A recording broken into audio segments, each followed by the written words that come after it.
Mwanamichezo, karibu sana tuyazungumze mazuri ya kimichezo. Niko na JB 64 huyachakata mazuri ya kimichezo. Kwema ndugu yangu? Bwana, kwema kabisa. Bwana, baada ya Djigui Diarra kuonyesha utovu wa nidhamu mchezo dhidi ya Mtibwa Sukari pale Dodoma, hatimaye adhabu imetolewa kwa adhabu kali kwa Djigui Diarra, akifungiwa mchezo mitatu pamoja na faini ya shilingi milioni 4. Baada ya Diarra kufungiwa, faini nyingine imetoka kwa mashabiki wa klabu ya Simba, kwa maana Simba imepigwa faini ya shilingi milioni 10. Adhabu hii bila shaka umeitazama JB? Nimetazama na tumeiona. Ukianza kwa Djigui Diarra, kila Mtanzania, kila mwanamichezo, hakuna aliyopendezewa. Sawa, aliyopendezewa na swala alilofanya Diarra. Hata watu wa Yanga sawa, hawakupendezewa na lile swala, isipokuwa kwa sababu ndio golikipa ambaye wanamtegemea, ndio maana utakuta mtu mwingine anazungumza hili, lakini moyoni wanakuwa wanajua kabisa kwamba kitu alichokifanya Diarra sio kitu kizuri na akileti sura nzuri katika ligi yetu, kwa sababu ligi yetu ni ligi namba 5 kama statistics zilivyotoka jana zilizotangazwa na CAF. Kwa hiyo ligi yetu inashika nafasi ya 5, juu yetu namba 4 yuko South Africa, namba 5 sisi, chini yake kuna Tunisia. Kwa hiyo kuipita nchi kama Tunisia ligi yao kuwa nafasi ya 6, sisi kuwa nafasi ya 5, tafsiri yake ligi yetu ni kubwa na ligi yetu inaangaliwa. Sasa mtu akiwa anaangalia ligi alafu anakuta mchezaji wa klabu kubwa kama ya Yanga, golikipa mkubwa wa timu ya taifa ya Mali, alafu anafanya vitendo vya utovu wa nidhamu kama vile, vinakuwa vilete taswira nzuri. Kwa hiyo kwa kamati ya masaa 72 watu tulishazungumza, wanatakiwa wachukue hatua na kweli wamechukua hatua. Amepewa adhabu ya mechi 2 na faini ya milioni 4, milioni 2 kwa ajili ya kumzonga refa na kumfanyia vurugu refari wakati wa mchezo baada ya kuisha, na milioni 2 baada ya kuonyesha ishara ya matusi ya kuonyesha kidole cha kati. Sisi lile ni tusi kwa nchi za Kiafrika, lile ni tusi kwa sababu kila mtu anajua dole la kati lina ishara gani. Kila kidole kina alama yake. Hichi gumba maana yake dole, yani poa. Hichi hapa maana yake ni kidole cha shahada. Ukionyesha kidole cha kati basi ujue ni tatizo hilo. Na ndio maana unaona wamemchukua hatua za kinidhamu, hatimaye amefungua mechi 3 na kupewa adhabu ya dola na ya faini ya milioni 4.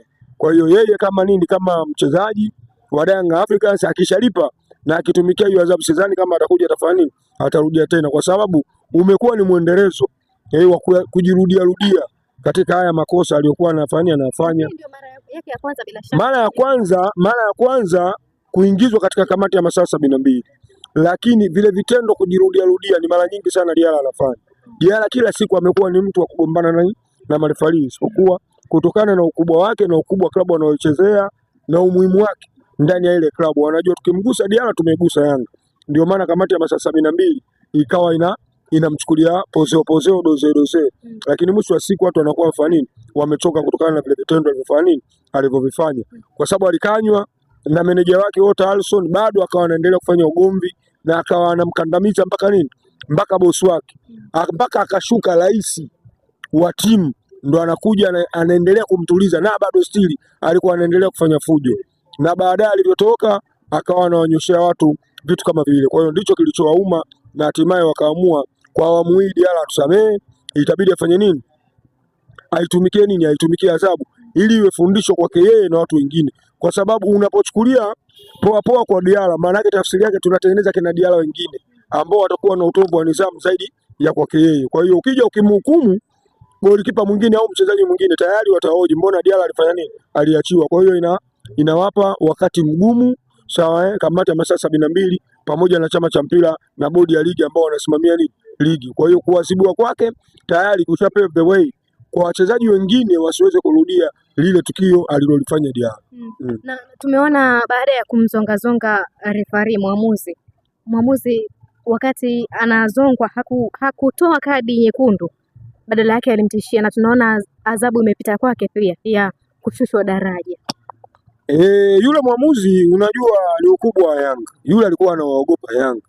Maana sio kamati ya masaa 72 kumwogopa Diarra. Diarra ameshafanya vitendo vingi ambavyo alishawahi kumsukuma mchezaji wa Mbeya City na kumkanyaga. Alishawahi kufanya matukio mengi. Alishawafokea sana waamuzi.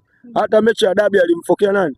Alimfokea mwamuzi Kama unakumbuka yule Lesman namba 1 alienda akamfokea sana wakati ameshakataa lile goli, lakini still bado yeye akaenda kufanya nini? Akaenda kumwarasi nini? Akaenda kumwarasi yule mwamuzi msaidizi namba 2.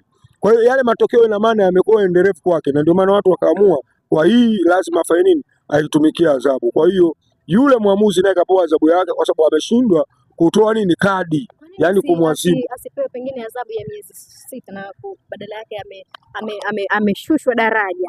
Na ukianza kurelate kufanya relation ya matukio haya, hii inaumiza zaidi kuliko ile ya Simba alonyimwa goli halali. Ile anaumiza zaidi, alafu ni mrejeo, amerudia ile mara ya pili. Alishawahi kufanya hivyo Mbeya City na Pamba Jiji, alishindwa hivyo hivyo. Mchezaji wa Pamba Jiji alifanya tukio lakini alishindwa kumpa kadi, lakini mwisho wa siku akafanya nini? Akaacha. Kwa hiyo ile na vile vile kaja yule mchezaji akapewa adhabu na kamati ya masaa 72, yeye akasimamishwa mizunguko mingapi? 3. Akaambiwa asije akarudia tena, lakini still ameendelea kufanya nini? Kurudia na hilo tukio. Kwa hiyo anaonekana kabisa anaweza akasababisha vitendo vya uharibifu wa nini? Wa ligi, na ndio maana wakaamua bora wamshushe daraja aende akajifunze, ili akirudi, kwa sababu anaonekana anaogopa wachezaji wa Super League, basi akachezeshe nini? Ligi daraja la kwanza, championship, alafu baadaye kama atafanya vizuri atarejea katika ligi yetu. Alimuogopa Diarra. Alimuogopa. Hiyo iko wazi kabisa, alimuogopa. Kama angefanya mchezaji wa timu kingine kidogo kidogo, mimi nadhani angempiga umeme pale pale. Lakini alishindwa. Mimi nakupa mfano, Libe Segura alishawahi kupewa kadi nyekundu. Kama unakumbuka, mechi ilishaisha. Lakini muamuzi kwa sababu ana misimamo, Libe Segura alimfuata akawa anamfokea akapewa kadi. Nakupa nyingine tena, mechi ya nusu ya robo finali. Umeelewa, kati ya National Al Ahly na FAR Rabat. Umeelewa bwana? Wachezaji wa National walikuwa wanamfuata muamuzi. Umeelewa, yule Msenegali alitoa kadi kabisa akawa ameshika mkononi. Anawasubiri wachezaji wa National wafike. Wachezaji hawakufika, walikuwa wanaoga, wanajua pale naweza nikachukua nini? Nikachukua umeme. Kwa hiyo leo unapokuwa na msimamo wachezaji wanakuogopa. Lakini ukiwa una msimamo ina maana wanakusoma. Wanamjua refa yule pale huwa atoagi kadi. Kwa hiyo inakuwa makosa yanajiendeleza. Alishusha hadhi ya waamuzi. Ndio maana wakaamua bora wamshushe nini? Daraja, kwa sababu ya repetition. Yale makosa yanajirudia mara kwa mara. Kufungiwa kwa Diarra michezo 3 ni haki ama ilipaswa iwe zaidi ya hapo? Ni haki au ilipaswa iwe zaidi ya hapo? Kwa sababu naye vile vile ana marudio sawa ya matukio kama yale. Umeelewa bwana? Sema ni haki kwa sababu ndio kwa mara ya kwanza ule Diarra anaingizwa katika kamati ya masaa 72. Kwa hiyo mechi 3 zinatosha. Zinatosha na faini ya milioni 4. Atajifunza kitu, atajua kumbe hawaniogopi, ile walikuwa wanafanya nini? Wananiachia tu. Kwa hiyo atajifunza kitu. Tuzungumzie sasa upande wenu mashabiki. Mmetozwa faini ya shilingi milioni 10 baada ya kuwarushia waamuzi chupa za maji, na kwenye taarifa yao wamesema ni dhidi ya mchezaji wa Dodoma Jiji wakati mnacheza nao, lakini pia ikajirudia tena kule jijini Mwanza. Ile ni sahihi. Sawa, ni sahihi kwa sababu mashabiki wa Simba wanakuwa nao na mirudio ya nini haya mambo. Sio mara ya kwanza. Kwa hiyo ile kila siku tunaambiana jamani, tuache hizo tabia. Zishatugharimu mpaka katika mashindano ya kimataifa. Kwa hiyo sio vizuri kurudia matendo kama haya. Tuheshimu waamuzi. Vipo vyombo vya sheria ambavyo vinaangalia ule mchezo. Kila mchezo ukiisha ipo kamati ya masaa 72 ambayo inadili nini na hivi vitu. Sasa sisi tunapochukua sheria mkononi ni sawasawa na mtu aliyemuua mwizi. Ina maana amechukua sheria nini mkononi? Au mtu amekorofisha unampiga wewe. Mtu kakutukana unamtia wewe makofi. Baada ya kwenda polisi kwenda kuchukua ili sheria sawa zichukue mkondo wake, lakini wewe unachukua sheria mikononi. Kwa hiyo yule akienda kushtaki pamoja na wewe ulimtukana, lakini still wewe ndio utaingia matatizoni na utaingia katika vyombo vya sheria. Kwa hiyo sisi tumechukua sheria mkononi. Ndio maana unakuta tumefanya tumeadhibiwa. Na hii tunawaambia wana Simba, hivi vitu sio vizuri. Simba ni klabu kubwa, alafu sisi ni kioo. Sisi ndio kioo wa ligi ya nchi, kwa sababu sisi ndio tulisababisha hii ligi inakuwa na ukubwa huu uliokuwepo. Kwa hiyo sisi tunatakiwa tuwe mfano. Umeelewa? Kwa hiyo haikupaswa kufanya vitu kama hivi. Tulishapoa adhabu za namna hiyo, hata na CAF tukazuliwa tusiingie bila ya mashabiki pale, kama unakumbuka. Na ndio mashabiki bora tulishawahi kupewa tuzo. Kwa hiyo hivi vitu havistahili. Sawa, havistahili kuvifanya.